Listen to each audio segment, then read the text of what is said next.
Hallå allesammans och varmt välkomna tillbaka till en ny video här på min EJO-kanal. I denna ska vi testa lite nya produkter från Biltema. Jag har fått många förfrågningar om det här och folk har skrivit att de har kommit med en ny keramisk serie. Då är det främst de här två produkterna som jag var intresserad av att testa. Det är ett keramiskt bilschampo helt enkelt. Och ett sånt här keramiskt spraylackskydd som är tänkt att applicera på våt yta, som har blivit väldigt populär nu på sistone. Så Biltema tänkte väl att de skulle hoppa på tåget och fightas med sina produkter. Så jag har köpt lite andra grejer också. De här tänkte jag testa på min Instagram-sida, så in och följ den om ni vill se lite snabbtest på dem. Och sen tänkte jag typ köra den här i dörrgångarna eller någonting, eller testa den på någon yta. Det är ett snabb sprayvax. Jag tolkar det som att det är ungefär som en quick detailer snabbvax eller något sånt, så jag tänkte testa den och se hur den funkar. Och med mig här så har jag en sprillans ny Mercedes A-klass. Riktigt läcker tycker jag. Det här är faktiskt första tvätten på den. Som vi ser så finns det mycket saltkristaller och så på den. Den blir ju rätt smutsig nu. Vi har ju haft en rejäl vinter även här i Uppsala. Så första jag tänkte göra är att gå igenom en klassisk förtvätt med lite avfettning och skum, och så kör vi igång. Vi befinner oss mitt i vintern, så givetvis är den här bilen i ett behov av en tvätt. Så det kommer bli kul att få rengöra den här, speciellt eftersom att det är första gången också. I sann Biltema-anda så använder jag deras egna kallavfettning här. Ni kan se mig använda den även i det stora Biltema-testet som jag laddade upp för något år sedan. Där jag går lite mer in på tankar och reflektioner kring den. Det är helt klart en helt okej avfettning. Inte för stark, inte för svag. Men jag tycker det finns bättre avfettningar där ute till ungefär samma pris. Jag har använt Autodudes egna avfettning rätt mycket på sistone, och den är jag väldigt nöjd med.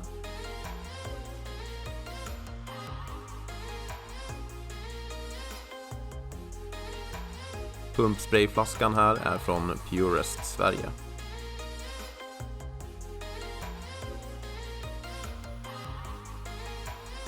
Sen så täcker jag hela bilen med skum som jag brukar göra. Jag tycker att det är ett utmärkt sätt som förtvättsmetod. Man kapslar in kallavfettningen, plus att det är väldigt kul att använda skum också. Det blir väldigt tillfredsställande. Och bara se hur all smuts lyfts bort och åker ner på marken. Det här munstycket från Kärcher som jag har här, som är vinklingsbart upp till 90 grader, är väldigt användbart när det kommer till att skölja rent underredet, som kan vara en väldigt god idé att göra nu så här på vintern för att skölja bort allt saltslask och liknande.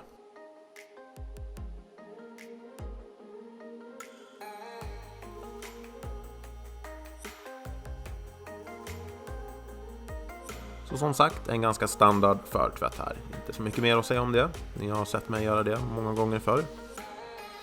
Det som tog längst tid var definitivt att rengöra hjulhusen denna gång. För det fanns mycket is och saltmodd där. Och ni vet säkert att det tar ganska lång tid att skölja av allt det om man vill vara petnoga.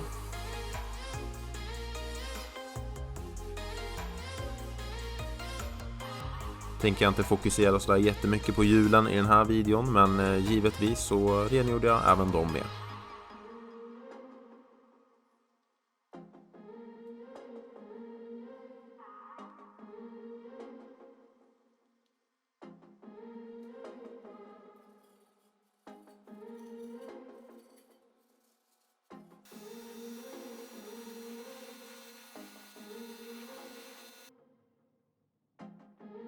Och så äntligen vidare till själva schampot, och det första utav de här två produkterna som jag tänker testa i videon.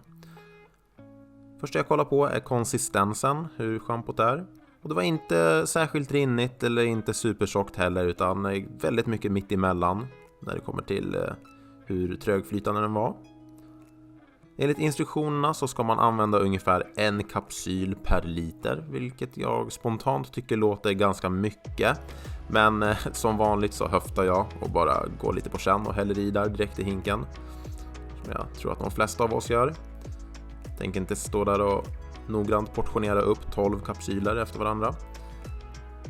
Första spontana känsla är att det är väldigt bra glid mellan vante och lack. Visserligen är ju den här bilen nästan helt ny, så man får ju ha det i åtanke. Men jag har rengjort många nya bilar förr, så jag har ju i alla fall någonting att utgå efter och jämföra med. Men definitivt ett härligt shampoo att arbeta med. Det är ju som sagt ett sorts keramiskt shampoo, eller det står i alla fall på flaskan att det är ceramic. Men det skummar som ett vanligt shampoo ungefär. Det finns ju schampon som skummar mer givetvis, men det är ändå ganska standard skumbildning på det här schampot, vilket direkt får mig att misstänka att avrinningen inte kommer bli sådär supermärkvärdig när man väl sköljer av den. För de här schamporna som verkligen ger ett skydd och jättebra vattenavvisande egenskaper och så, de gemensamt för dem att de skummar knappt någonting.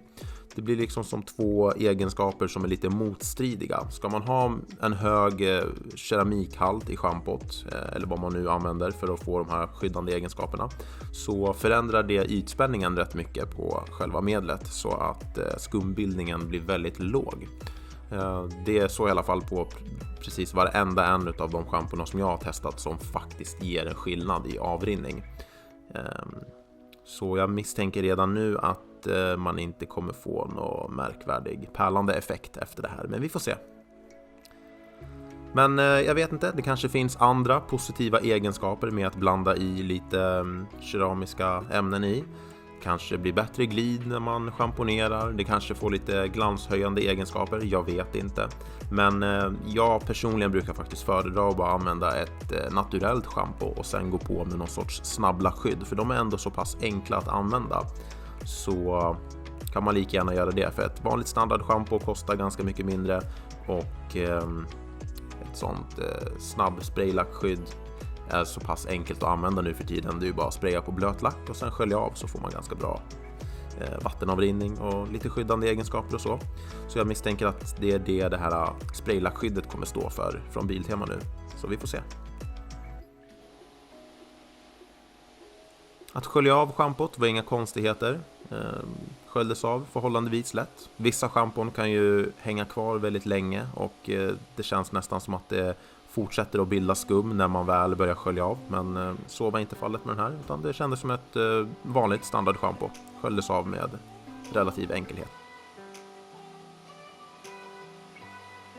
Det här schampot luktade heller ingenting speciellt. Jag tror inte det var särskilt mycket luktämnen i överhuvudtaget faktiskt. Det hade en väldigt neutral lukt. Så, dags att testa deras keramiska sprayvax. Jag misstänker att det är här vi kommer få avrinningen, så vi får se. Det står att det ska appliceras på blöt lack. Jag har faktiskt inte testat den, om hur den blir på torr lack. Men jag tänker att vi går efter instruktionerna och kör på här. Det står även att man ska spraya en panel i taget. Men jobbar man inomhus så brukar man komma undan med att spraya ner hela bilen i ett stycke och sen spola av den omedelbart efter. Men jobbar man utomhus så absolut kör en panel i taget. Och här kan vi klart och tydligt se att det är här avrinningen kommer fram. Stor skillnad jämfört med bara schampot.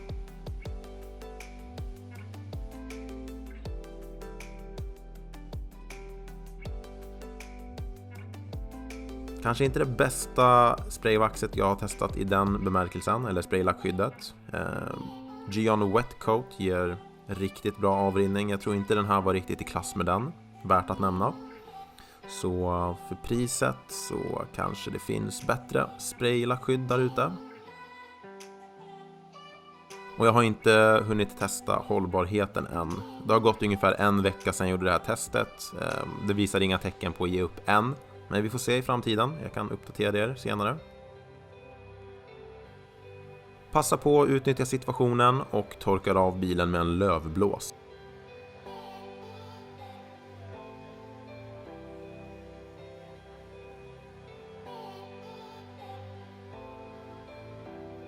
Går givetvis bra att använda en torkduk om man inte har tillgång till en lövblås. Jag brukar faktiskt växla mellan de två metoderna för att få lite variation i bilvården. Och till rutorna så brukar jag använda en gummiskrapa för att slippa ränder och så i glaset.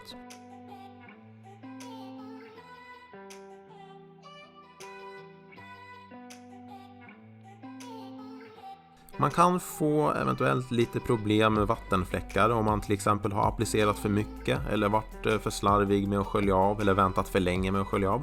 Så då testade jag Biltemas nya Premium Sprayvax här och testade det lite som en quick detailer också. Och det var inga problem med att få bort de vattenfläckarna, så ett plus där. De var faktiskt rätt härliga att jobba med. Frågan är om det kanske inte är den här produkten som jag var mest imponerad av, de här 3 idag. Och det var det gällande testerna. Nu ska vi se lite slutbilder här, så får ni väl bilda er en egen uppfattning baserat på det jag har sagt i videon. Berätta gärna också i kommentarerna vad ni föredrar. Föredrar ni ett keramiskt shampoo som ger ett bra skydd, eller föredrar ni ett spraylackskydd som man applicerar på våt yta efter själva schamponeringen? Finns såklart för- och nackdelar med båda, så berätta gärna era tankar kring det.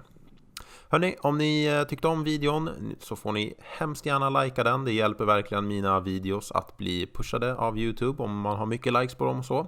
Så jag uppskattar verkligen när ni interagerar med mina videos. Ha det riktigt bra, så ses vi nästa gång.